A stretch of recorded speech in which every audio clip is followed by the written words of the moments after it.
to present at the finals of this year's business plan competition. Help me welcome Oncolinx from Dartmouth University.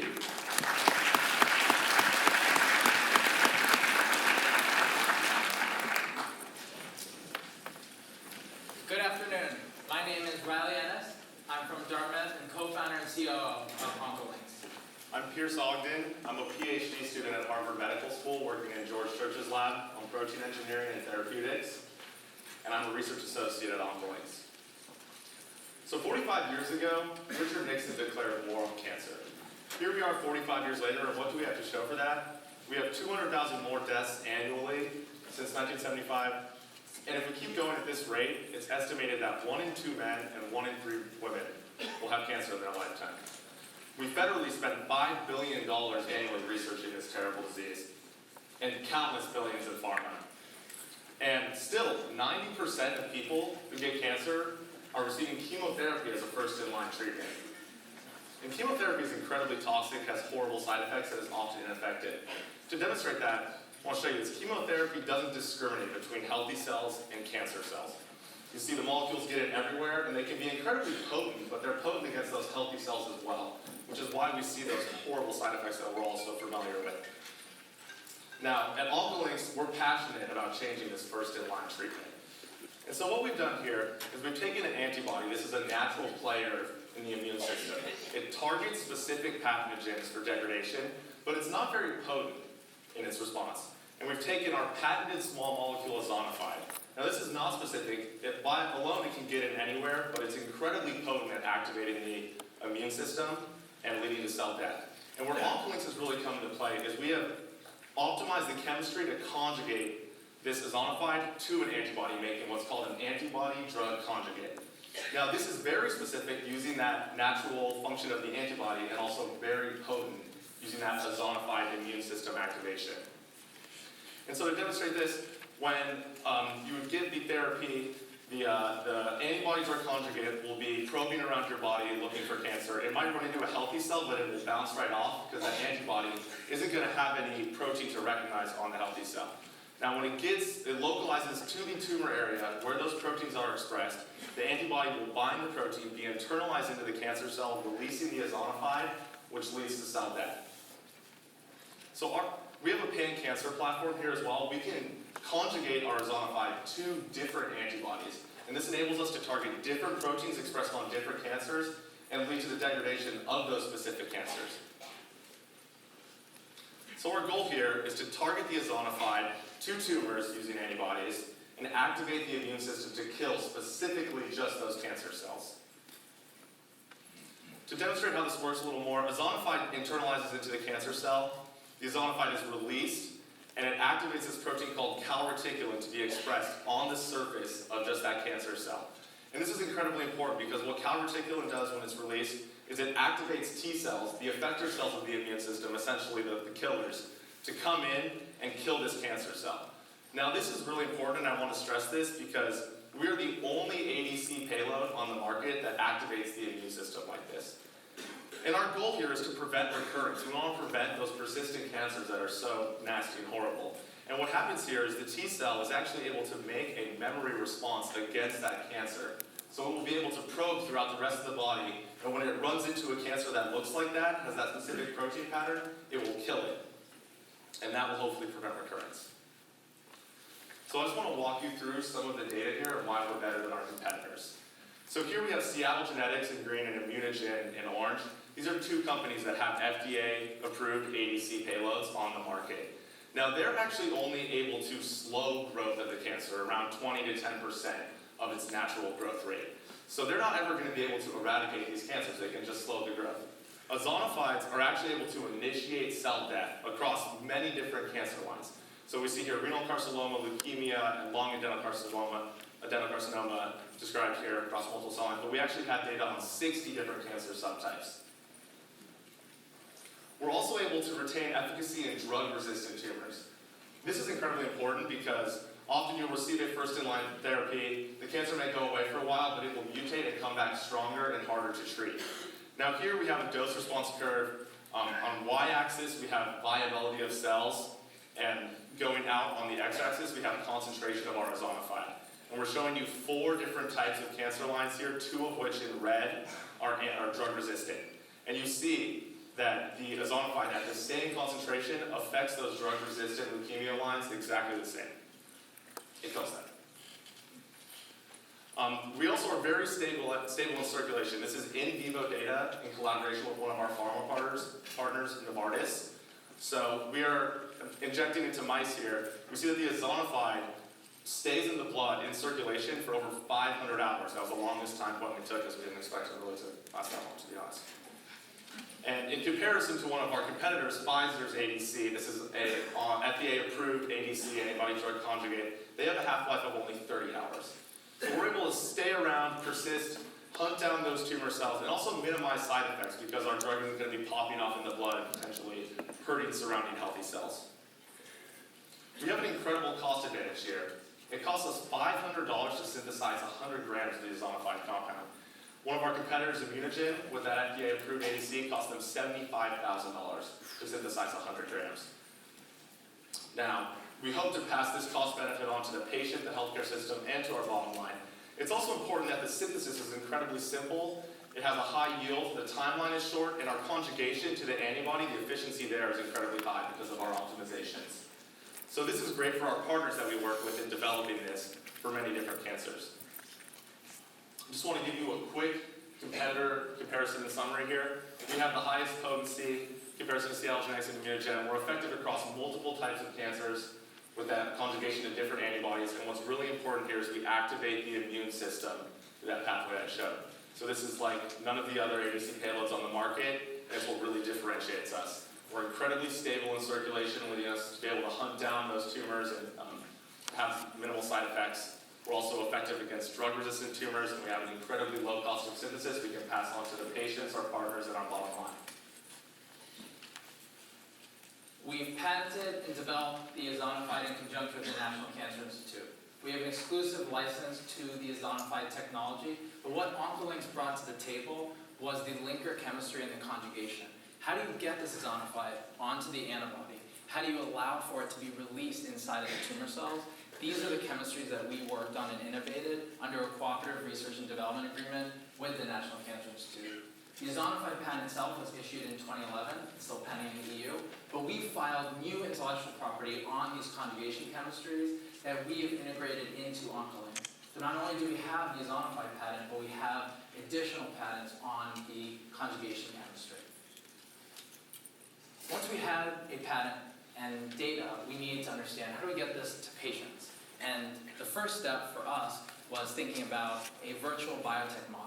How can we leverage industry partnerships with pharmaceutical companies to accelerate the development of the ozonified to impact patients?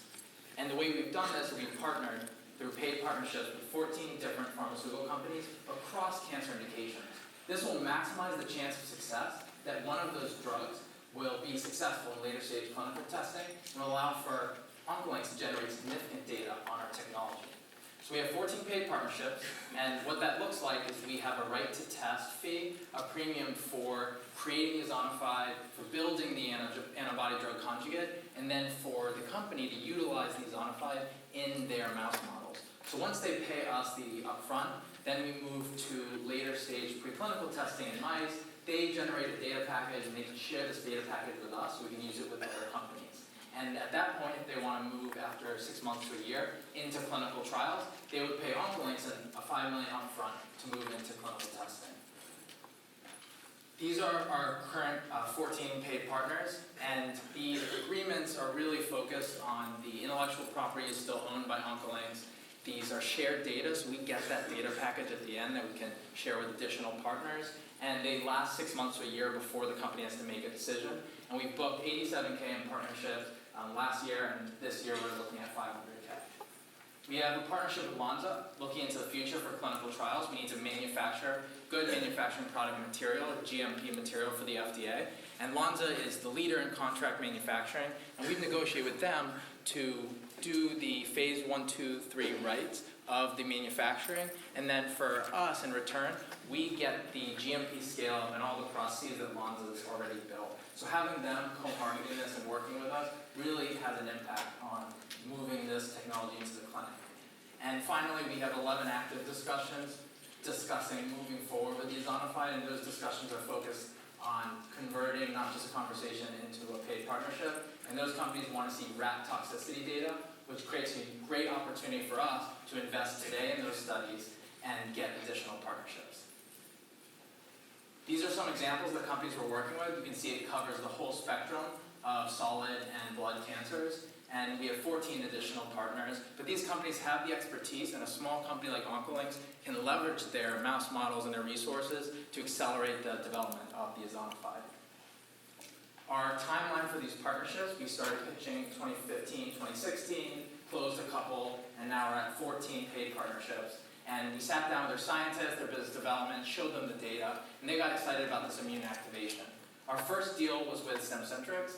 They have a private company, and they have facilities to do all of the testing. And we negotiated the non-human primate testing, which is a $2 million to $3 million data package that we can then leverage and use with our other partners. They're going to do this in exchange for access to the Ozonified. And we can then, with our additional partners, hopefully close deals. And we hope with Stemcentrx that by 2017, we can close this first deal. And then with the 13 companies, leverage this data, $2 to $3 million data package, to catalyze 4 to 6 licensing deals in 2017. And we hope by 2017, Ozonified will be in patients with this model. The licensing deals that we're discussing start with the $5 million upfront, and the go-no-go decision point is immune activation, efficacy in mice, and rat toxicity. Those seem to be the convergence of what all the companies are looking for. Then at each phase of clinical development, from phase 1 to phase 3, there's a milestone payment, and then once we get to market, there's a 7% royalty. There have been 8 ADC deals in the past 3 years, around $3 billion. The one deal I want to highlight is the acquisition of Spirogen by AstraZeneca. This was a $440 million acquisition, but Spirogen was only in the preclinical phase. They only had non-human primate data. And this creates a great opportunity for Oncolinx because this year, we're going to be generating that data package with some of our partners. The investment opportunity and where we need help is supporting our rat toxicity studies. If we have that data today, instead of waiting 8 months for some of our pharma partners to complete the studies, then we would be able to leverage that data not only for increasing the number of partnerships that we have based on the feedback companies have given us, but also increase the value of the upfront payments. We could go from 4 or 5 million up to 10 million if we had this data package. And it might not be a lot for a larger company, but for us, it can make or break the amount of data we can generate on our technology and even develop our own assets in the future. As a team, we were part of the Mass Challenge and Mass Bioaccelerator programs. We've closed grants with the Avon Foundation, CASES, the Peter Thiel Foundation, and we've been presenting this technology kind of at different research conferences around the world. We closed a $350K friends and family round, and all this funding has gone into the research, development, and testing of the Ozonified. And this is the core operating team that made this all possible. Saurav Sinha, our CEO, couldn't be with us today. He's presenting at the American Association for Cancer Research. And his background at Rutgers as a graduate student was in translational research. My background is in molecular biology and immunology. Pierce's background as a graduate student is in protein engineering. And Alan Lynn's background is in toxicology, also a graduate student at Harvard. Our advisors include John Tagliamonte, who was head of business development at Immunogen. He closed $800 million worth of ADC deals, and he sits in on the meetings, he consults with us regarding these MTAs and these partnerships, and really helps us think through the deal structures. Let me go back. Eric Anderson is a serial biotech entrepreneur. We have Dr. Nadia Tarasova, who is head of biologics at the National Cancer Institute, and she supported us in the linker chemistry and the optimization, and is the lead inventor on the Ozonified initially. Dr. Bob Lutz was head of translational research at Immunogen, and Doug Cole's a partner at Flagship who helps us on the training side. A lot of times in the lab, we get caught up in the science and forget about the real-world impact. And I think what's most exciting about Oncolinx is the ADC is already changing people's lives. This is Bridget Spence, she's from Boston, and she was treated with an ADC. She didn't experience hair loss, she didn't go through chemotherapy, and she lived a normal life. We want to create more stories like Bridget's. Help Oncolinx leverage the immune system to fight cancer. Thank you.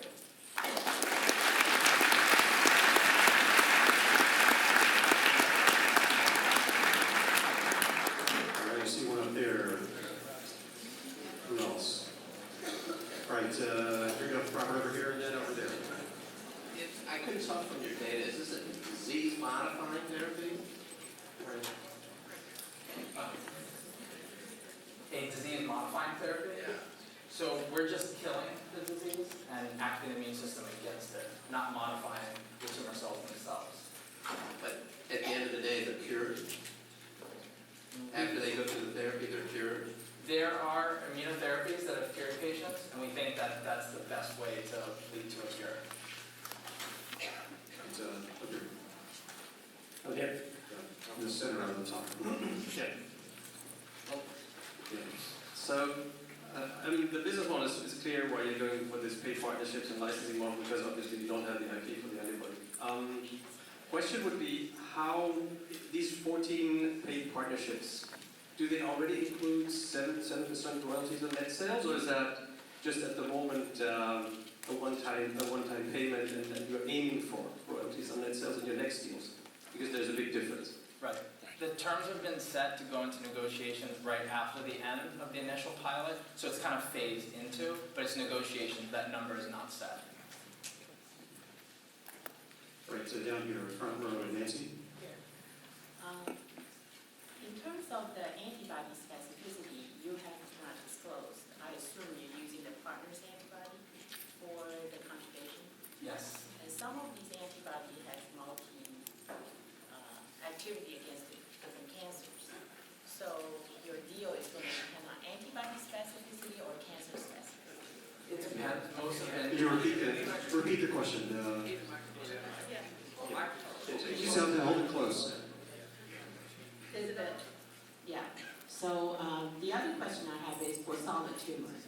So for antibody conjugate to penetrate a solid tumor, it doesn't get into the cells too deep. So how do you guarantee that all cancer cells will be killed?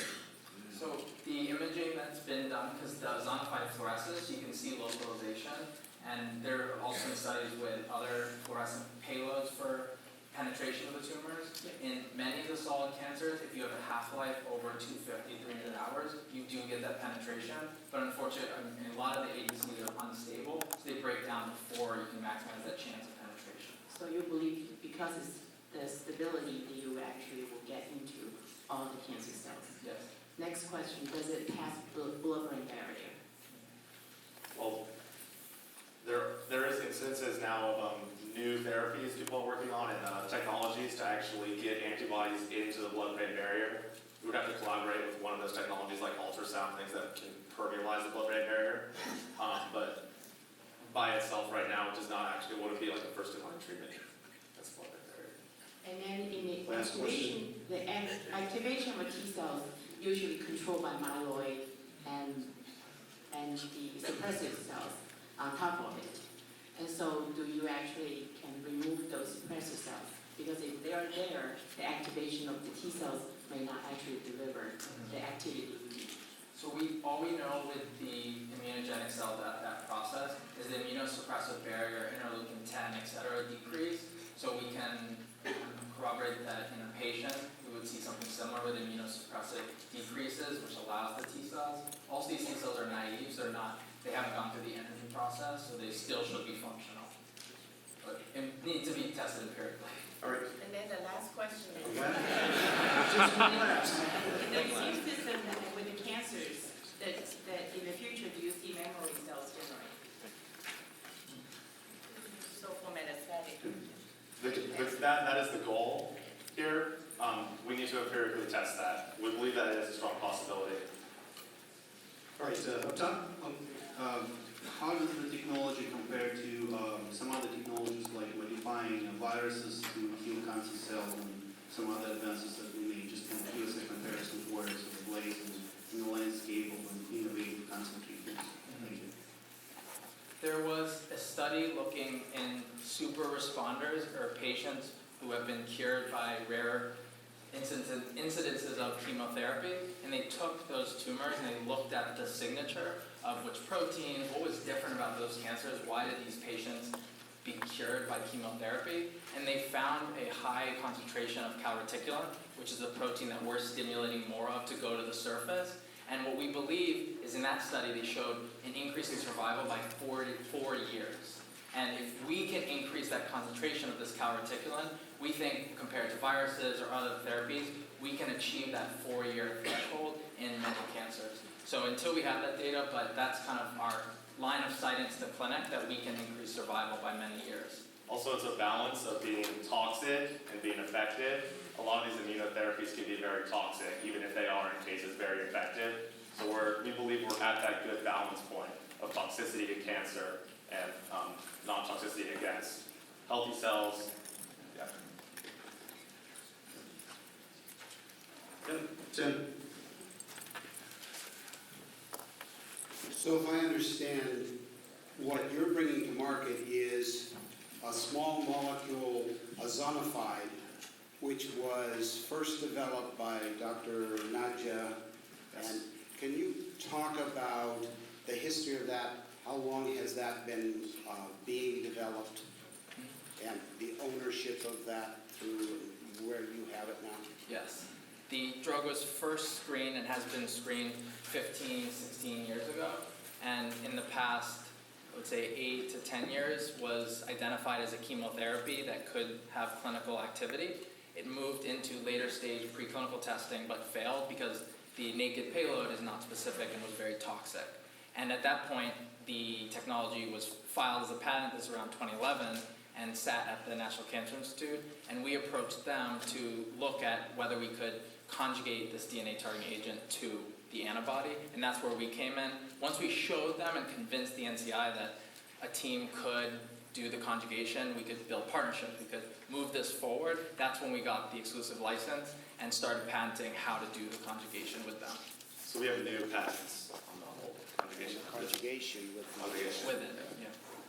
John? Okay, as a follow-up to that, you have a slide that showed that the ozonified is successful in not only slowing the growth, but actually killing the cancer cells. What type of data do you have to support that? So the data is focused on caspase assays, 8 and 9, looking at the pathway of apoptosis. So that's the specific data for ensuring that this is real cell death, because some of these assays aren't as accurate, and that's how we look for apoptosis. Right, other questions? I'm looking for arms. There's one of Tom? Tom?